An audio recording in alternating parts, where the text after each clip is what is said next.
Скрит в горите на село Гигинци, Черногорския манастир Свети Козма и Дамян още от времето на Второто българско царство е място за уединение и молитва. Никой не знае кога с точност е положен първият камък на светата обител, а допреди няколко години и тук е властвала разрухата. На храмовия си празник сега манастирът посрещна миряните с напълно нов облик. Така Бог е наредил да се възстановява манастира, да си бъде един голям хубав манастир на Софийска епархия, какъвто и в миналото е бил. Приемаме Божията воля такава каквато е.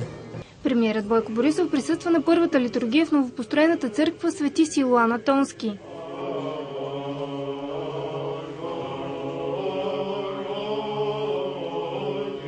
Освен за новата църква, държавата отпуснала близо половин милион лева за изграждането на нов корпус за монасите, както и за реставрация на старата църква и камбанарията. Още има какво да се направи, така че още около 70 хиляди са поискали.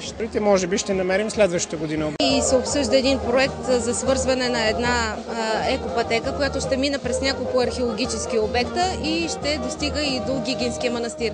Нищо нямаше, сега всичко има. Тези постройки тук отзад бяха също като старата постройка.